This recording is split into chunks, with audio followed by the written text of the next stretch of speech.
good morning, good afternoon, good evening. Welcome to Uptime Excellentia. Welcome to the introductory part to the software engineering class, where we are going to be learning about how we are going to become full stack web developer. So welcome to this first part of the class. Welcome to the introductory part to JavaScript. So please remember to click that subscriber button so that as the remaining videos of these sections will be released, you will be updated. So welcome again, welcome to the beginning of the class. So what are we looking forward to enjoy in this section? In this section, we'll be learning about what is programming. We'll be learning about what is JavaScript, what are JavaScript engines, what makes JavaScript to be unique, and what are code editors, different code editors that we have, and the one that is advisable for us to use. Then of course, we'll learn what we are to expect in the coming classics. So without wasting much of our time, let's dive right into it. What is programming? Well, before we talk about programming, let's first talk about computer itself. Computers are like other machines that we give instruction to perform a particular task. In fact, we can compare a computer to just a screwdriver that we use at our workplace. As simple as that. But for computers are a bit more complex than other machines, and making them to do something is not always easy. In fact, we can say that computers are like a dumb beast, so giving them instructions can be very frustrating sometimes. So how can we able to bridge these lapses, where we'll be able to give instruction to computer in a language that computer understands and be able to carry out the instructions that we give to it? Well, that is where programming comes in. So the question still stands: what is programming? Well, programming is a set of instructions given to a computer telling it what to do. So it is the instructions that we give to computer to instruct the computer of a task that we want the computer to carry out. And of course, the instruction that we are giving to computer in order to carry out a particular task are called program. Now, a program can be as simple as just a text that we just write to the computer. But apart from that, it can be a data that is stored inside the computer to control the actions performed by the computer. And as well, it can as well be an arithmetic operation such as 2 plus 2 to give 4. See, as easy as that. But as easy as that sounds, a program or programming can be complex and confusing. In fact, a program size and complexity can grow out of control, confusing the person that is writing the program itself. So programming's main problem is keeping programs under control. And that's why we can say the art of programming is the skill of controlling the complexity of a program. So if you are able to control the complexity of a program, then we'll be able to write a beautiful program. Now, as complex as programming is, if you're able to write a program and make the program work, the end result is always very beautiful. So what can help us to bridge all this complexity and the confusing states of programming? Well, what can help us to do that is programming languages. Programming languages, they are like an intermediary between human language and the computer language. So we can able to write human language to computer, and the computer will be able to interpret in the language that you want and carry out the instructions that we give to it. In fact, we can say that programming languages are constructed languages that are used to instruct computers. But somebody might ask, why do we need programming languages? Well, at the beginning of time, when they were still writing programming, when programming was just being developed, this is the format in which programs were being written. In fact, what we are seeing on the screen presently, they are programs that was written to add 1 to 10 to give 55. So you can imagine if this is the combination of 0, the combination of 1, the binary number that we have to write in order to add just 1 to 10 to give 55. Now, what if we are to write a large programs, instruct a computer to carry a complex task? You can imagine how numerous the number of binaries that we have to compile together for computer to carry out that instruction. Oh, you can imagine how tedious that would be. In fact, you can imagine how error prone that would be. You might have to make error, go back to the error, correct the error, still make the error again, still correct the error. That is a whole lot of headache. But what can help us to save us from this headache of having to write binaries? As we said, programming languages. Yeah, so programming languages is the solution that we have to break free from writing all this complex program to instruct computer. Now, what is one of the common programming language that we have? That is JavaScript. Yeah, that is JavaScript. JavaScript is the common programming languages.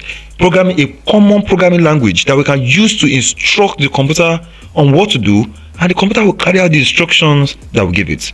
So the question is, what is JavaScript? As being defined by MDN Web Documents, JavaScript is a scripting language that enables you to create dynamic updating content, controlling media, animate objects, and pretty much everything else. Well, to keep it simple, JavaScript was created to make web pages alive and interactive. When we are writing web pages, we use HTML as the writing language to write whatever we want to be on the web page. Then we use CSS as the styling language in order to style that particular thing that we've written with HTML. Whether we want to make it big or want to give it color, you use CSS to style it. While JavaScript is used to make the web page interactive and clever. So with JavaScript, user can interact with the page, probably click a button to log in or log out or store information. With the help of JavaScript, all of that are possible on a web page. So that is what JavaScript does. Now, the program in JavaScript is called scripts. They are provided and executed as just a plain text. Like when we write JavaScript, when we write these scripts of JavaScript, we write them in a plain text, a normal human language that we can understand. And they do not need special preparation or special compilation to run. You don't need to specially compile them or turn them to anything before they can run and give instructions to the computer. They are run the way they are. Now, another thing that is important for us to know about JavaScript is that despite the fact that JavaScript has Java as part of its name, we should know that it is very different from Java. In fact, JavaScript was initially known as LiveScript. But when JavaScript was being introduced, the Java language was being heavily marketed and was very popular. So it was decided that positioning a new language as a younger brother of a language that was already existing, which is Java, will help to market JavaScript itself. So that was why JavaScript was given its name JavaScript. And since then, we are stuck with the name. But over time, JavaScript became a fully independent language with its own specification called ECMAScript. And now, it has almost nothing to do with Java. So JavaScript itself can execute both in browsers, on servers, or any device that has a special program that is called JavaScript engine. That's another term, JavaScript engine. What are these JavaScript engines? Well, JavaScript engines, they are interpreters. They are JavaScript interpreter that passes and executes a JavaScript program. Well, to make it simple, it's just like a software component that executes JavaScript code. As simple as that. So what do? What they do is they help to read the scripts. They help to convert the scripts that they read into machine code. Now, when they convert it into machine code that the computer can understand, the machine code cannot run very fast to carry out the tasks that is being instructed to carry out. That's the way they work. So we can say that this engine watches as the compiled script runs. Then it analyzes the data that is passing through it and optimizes the machine code. That's exactly the way JavaScript engine works. Now, different browsers has embedded engine with a special code names to them. In fact, general name for them is called JavaScript Virtual Machines. Now, for Chrome, Opera, and Edge, we have the VS engine. For Firefox, we have the Spider Monkey. Then for the Safari, we have the squarefish. That is what we have. So these are the different JavaScript engine that can be found in different types of browsers that we have. So going forward, we will likely be using Chrome, and maybe sometimes we use Firefox to run some JavaScript code, so that we'll be able to know how these browsers support writing JavaScript, to show that they actually have JavaScript engine that interprets the code of JavaScript that we are writing to it. Now, if these are JavaScript engines, these are the different JavaScript engines that we have. So what now makes JavaScript itself unique? Why do we need to choose JavaScript as a writing language, as a programming language to instruct the computer? Well, it's just these two things that we can see on the screen. One is it is used in web applications. In fact, with JavaScript, we can add a new HTML to a page. We can change the existing content of a particular page. In fact, we can even modify the styles that we have added to the page, probably on users' actions. Maybe on a mouse click or on a pointer movement, want an image to appear, want the color to change. We can use JavaScript to restyle the page based on the way the users are interacting with the page. In fact, we can even use JavaScript to ask questions from the users and show messages on the screen. We can even use it to store data. There's a particular part in JavaScript that we call local storage, where we store data to be used later in the future. So this is what makes JavaScript to be special. Now, there's another important thing that makes JavaScript to be special, and that is it is the only browser technology that combines these two things that we are seeing on the screen. Full integration with HTML, supports all major browsers. So JavaScript supports all the major browsers, the way we have said before, that because of the JavaScript engine that is found in many browsers like Chrome, Opera, Firefox, because of that, JavaScript can run in them. So JavaScript supports all the major browsers. So these are what make JavaScript to be unique. So that is why JavaScript is the most widely spread tool for creating browsers interfaces. So JavaScript can be used to create servers, it can be used to create mobile applications, it can be used to do many beautiful things that you can imagine. So this is why it is important as programmers to learn JavaScript, to be very acquainted with JavaScript. So in the coming classes, we'll be learning about JavaScript in full. But before that time, let's talk about code editors. Code editors are where we write code and run it. That's where we'll be writing JavaScript, that's where we write HTML, that's where we write CSS and run those codes. Now, there are two types of code editors. We have the integrated development environment, the IDE. This is a powerful editor with a full-scale development environment. But in this editor, you can load projects, navigate between files. It even provides auto-completion based on the projects that you are performing. In fact, even provide a testing environment where you can test the code you are running to see whether there's an error and where you need to make corrections. Now, for this IDE, we have two different types. We have the Visual Studio Code that is free, it's a text editor. We have a WebStorm that's paid for. Those are the two that we have, and some other ones.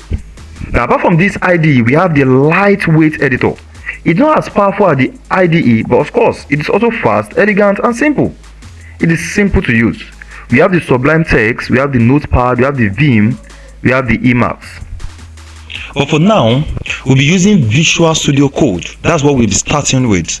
Or maybe later, during the cohorts, we might actually use some other editor like Vim, like Emacs, to actually see how they are being used as well.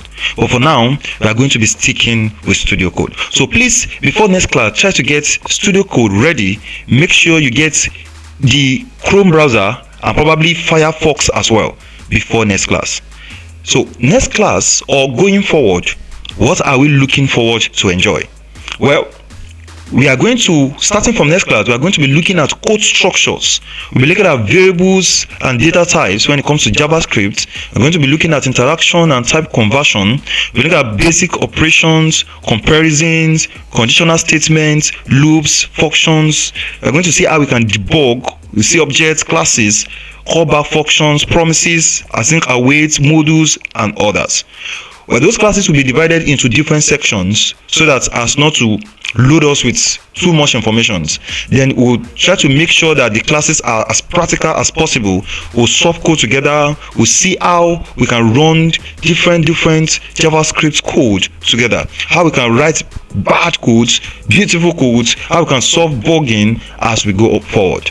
So please make sure you make yourself available for those classes so that you do not get lost in the middle. Make sure you always watch each of the classes at the time that has been released. So please don't forget, you need to click the subscriber button, even put on the notification so that whenever the video is being released, you will always get updated. So that is what we are going to be enjoying. So you can look forward to it. It's going to be a great time. We are going to enjoy our time together. So thank you for joining the class today. I'll be looking forward to seeing you again in the next class. Have a nice day. Thank you.